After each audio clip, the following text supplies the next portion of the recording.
Kozhippally Malayinkeezhu bypass ആധുനിക നിലവാരത്തിൽ നവീകരിക്കുന്നു. കൊച്ചി ധനുഷ്കോടി ദേശീയപാതയും കോതമംഗലം പെരുമ്പൻകുത്തുമായി ബന്ധിപ്പിക്കുന്നതാണ് പ്രസ്തുത റോഡ്. 1.25 കിലോമീറ്റർ ദൂരം വരുന്ന റോഡ് 9.5 മീറ്റർ വീതിയിൽ ആധുനിക നിലവാരത്തിലാണ് ടാർ ചെയ്ത് നവീകരിക്കുന്നത്. 9.5 മീറ്റർ കഴിഞ്ഞുള്ള റോഡിന് ഇരുവശവും വരുന്ന മുഴുവൻ ഭാഗവും കോൺക്രീറ്റ് ചെയ്യുന്ന പ്രവൃത്തി കൂടിയും വർക്കിൽ ഉൾപ്പെടുത്തിയിട്ടുണ്ട്. കൂടാതെ മലയൻകീഴ് ഭാഗത്ത് 150 മീറ്ററോളം ദൂരത്തിൽ ഡ്രൈനേജ് വർക്കും അതോടൊപ്പം തന്നെ റോഡ് സേഫ്റ്റിയുടെ ഭാഗമായി റിഫ്ലക്ടർ, സ്റ്റഡ്, സൈൻ ബോർഡുകൾ, സീബ്ര ലൈൻ, റോഡ് മാർക്കിംഗ് അടക്കമുള്ള പ്രവൃത്തികളും ഉൾക്കൊള്ളിച്ചാണ് ആധുനിക നിലവാരത്തിൽ റോഡ് നിർമ്മിക്കുന്നത്. നവീകരണ പ്രവർത്തനങ്ങൾക്കായി 2 കോടി രൂപയാണ് അനുവദിച്ചിട്ടുള്ളത്. വാഹന ഗതാഗതത്തിനെന്ന പോലെ കോതമംഗലം നിവാസികൾ പ്രഭാത സായാഹ്ന നടത്തത്തിനായി ഏറെ ആശ്രയിക്കുന്ന റോഡ് കൂടിയാണിത്. നിലവിലെ റോഡിന്റെ സാഹചര്യത്തിൽ പലതരത്തിലുള്ള കയ്യേറ്റം മൂലവും കാട് കയറിയും ജനങ്ങൾക്ക് സൗകര്യപ്രദമായി നടക്കാൻ സാധിക്കാത്ത സാഹചര്യത്തിൽ പലപ്പോഴും റോഡിലേക്ക് കയറി കാൽനടയാത്രക്കാർ നടക്കുന്നത് മൂലം വലിയ അപകട സാധ്യതയുമുണ്ട്. ഇതിന് പരിഹാരമായിട്ട് കൂടിയാണ് 9.5 മീറ്റർ ടാറിംഗ് കഴിഞ്ഞുള്ള റോഡിന്റെ ഇരുവശവും പൂർണ്ണമായും കോൺക്രീറ്റ് ചെയ്യുന്ന പ്രവൃത്തി കൂടിയും വർക്കിന്റെ ഭാഗമായി ഉൾപ്പെടുത്തിയിട്ടുള്ളതെന്ന് ആന്റണി ജോൺ MLA പറഞ്ഞു. മൂന്നാറിലേക്കും ഇടുക്കിയിലേക്കും ഒക്കെയുള്ള ഒരു പാത എന്നുള്ള നിലയിൽ നൂറുകണക്കിനുള്ള വാഹനങ്ങളാണ് ഓരോ ദിവസവും ഈ വഴിയിലൂടെ കടന്നു പോകുന്നത്.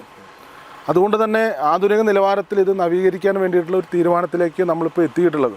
9.5 മീറ്റർ വീതിയിലാണ് ആധുനിക നിലവാരത്തിൽ ഇത് ടാർ ചെയ്തുകൊണ്ട് നവീകരിക്കുന്നത്. അതോടൊപ്പം തന്നെ ഇരു സൈഡിലും അതിന് ശേഷമുള്ള പ്രദേശം പൂർണ്ണമായി കോൺക്രീറ്റ് ചെയ്യുന്ന പ്രവൃത്തി കൂടിയും ഈ വർക്കിൻ്റെ ഭാഗമായിട്ട് നമ്മൾ ഉൾപ്പെടുത്തിയിട്ടുണ്ട്.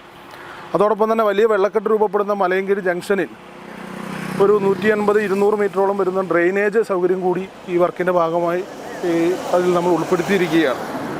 ഈ ബൈപ്പാസിൻ്റെ മറ്റൊരു പ്രത്യേകത, ഇത് വാഹനയാത്രയ്ക്കായി ഉപയോഗിക്കുന്നതിന് കൂടുതൽ അല്ലെങ്കിൽ അതിനൊപ്പം തന്നെ ഈ കോതമംഗലം നിവാസികൾ രാവിലെയും വൈകുന്നേരവും വ്യായാമം ചെയ്യുന്നതിന് വേണ്ടി ഒട്ടേറെ ആളുകളാണ്, സ്ത്രീകളും കുട്ടികളും പുരുഷന്മാരും ഒക്കെ കൂട്ടമായി റോഡിലൂടെ എത്തുകയാണ്. അപ്പോൾ ഇന്നത്തെ ഈ റോഡിൻ്റെ ഒരു സാഹചര്യം നമ്മൾ പരിശോധിക്കുമ്പോൾ പലരും ജീവൻ പണയം വെച്ചുകൊണ്ടാണ് ഈ റോഡിലൂടെ ആ യാത്രയൊക്കെ നടത്തിക്കൊണ്ടിരിക്കുന്നത്. പലപ്പോഴും എപ്പോഴും വാഹനങ്ങൾ പോകുന്ന റോഡ് എന്നുള്ള നിലയിലും വ്യാപകമായ കയ്യേറ്റവും ഇന്ന് ഈ റോഡിൻ്റെ ഇരുവശത്തും നമുക്ക് കാണാൻ വേണ്ടി കഴിയും.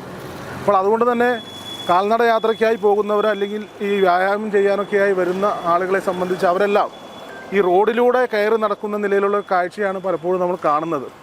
അത് വലിയ അപകട സാധ്യതയാണ് ഇവിടെ നമുക്ക് അതുമായി ബന്ധപ്പെട്ടുകൊണ്ട് കാണാൻ വേണ്ടി സാധിക്കുന്നത്. അപ്പോൾ അതുകൊണ്ട് അതിന് കൂടി ഒരു പരിഹാരം കാണുക എന്ന ലക്ഷ്യത്തോടു കൂടിയിട്ടാണ് ഇരു സൈഡിലും ഇപ്പോൾ ലഭ്യമായ പൂർണ്ണമായ വീതിയിൽ നമ്മൾ കോൺക്രീറ്റ് ചെയ്തുകൂടി നവീകരിക്കാൻ വേണ്ടി തീരുമാനിക്കുന്നത്.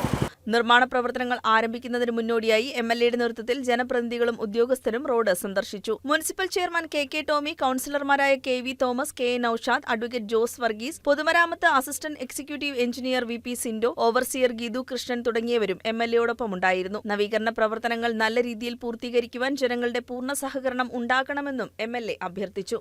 News desk KCV news.